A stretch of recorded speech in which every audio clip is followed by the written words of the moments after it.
जय श्री कृष्ण। ओम नमो भगवते वासुदेवाय नमोस्तुते। श्रीमद् भागवत गीता अध्याय 14 प्रकृति के 3 गुण। भगवान ने कहा, अब मैं तुमसे समस्त ज्ञानों में सर्वश्रेष्ठ इस परम ज्ञान को पुनः कहूंगा, जिसे जान लेने से समस्त मुनियों ने परम सिद्धि प्राप्त की है। इस ज्ञान में स्थित होकर मनुष्य मेरे जैसे दिव्य प्रकृति को प्राप्त कर सकता है।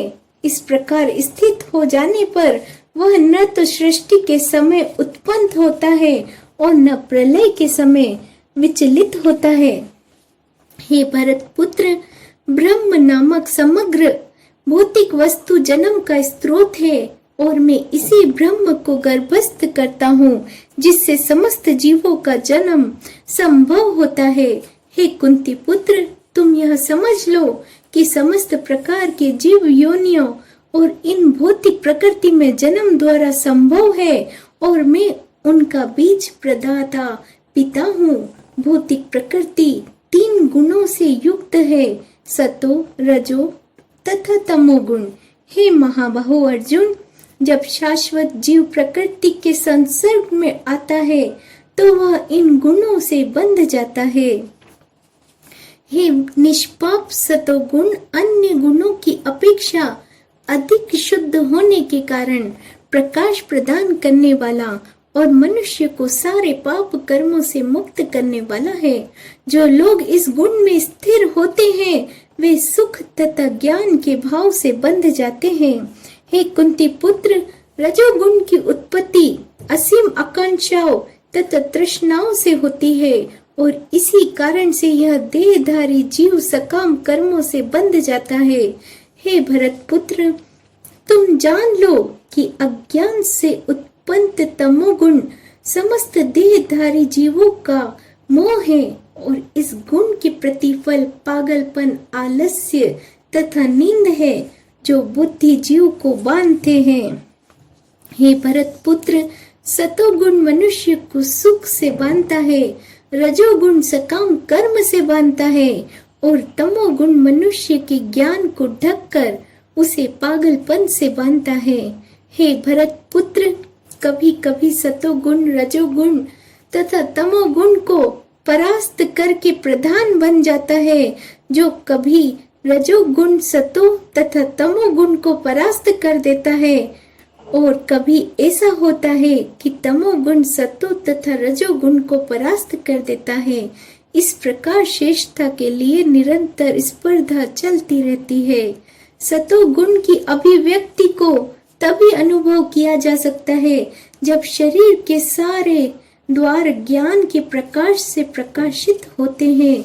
हे भरतवंशी, मैं प्रमुख जब रजोगुण में वृद्धि हो जाती है तो अत्यधिक आसक्ति, सकाम कर्म, गहन उद्यम तथा अनियंत्रित इच्छा और लालसा के लक्षण प्राप्त होते हैं। जब तमोगुण में वृद्धि होती है तो हे कुरुक्षेत्र, अंधेरा, जड़ता, प्रमत्तता तथा मोह का प्राकट्य होता है। जब कोई सतोगुण में मरता है तो उसे महर्षियों की विशुद्ध उच्चतर लोकों की प्राप्ति होती है। जब कोई रजोगुण में मरता है तो वह सकाम कर्मियों के बीच में जन्म ग्रहण करता है और जब कोई तमोगुण में मरता है तो वह पशु योनि में जन्म धारण करता है। पुण्य कर्म का फल शुद्ध होता है और सात्विक कहलाता है, लेकिन रजोगुण में संपन्न कर्म का फल दुख होता है और तमोगुण में किए गए कर्म मूर्खता में प्रतिफलित होते हैं। सतोगुण से वास्तविक ज्ञान उत्पन्न होता है, रजोगुण से लोभ उत्पन्न होता है और तमोगुण से अज्ञान, प्रमाद और मोह उत्पन्न होता है। सतोगुणी व्यक्ति क्रमशः उच्च लोकों को ऊपर जाता है, रजोगुणी इसी पृथ्वी लोक में रह जाता है और जो अत्यंत ग्रहित तमोगुण में स्थित है वे नीचे नरक लोकों को जाते हैं। जब कोई यह अच्छी तरह जान लेता है कि समस्त कार्यों में प्रकृति के 3 गुणों के अतिरिक्त अन्य कोई कर्ता नहीं है, जब वह परमेश्वर को जान लेता है जो इन तीनों गुणों से परे है, तो वह मेरे दिव्य स्वभाव को प्राप्त होता है। जब देहधारी जीव भौतिक शरीर से संबंध इन तीनों गुणों को लांघने में समर्थ होता है, तो वह जन्म, मृत्यु, बुढ़ापा तथा उनके कष्टों से मुक्त हो जाता है और इसी जीवन में अमृत का भोग करता है।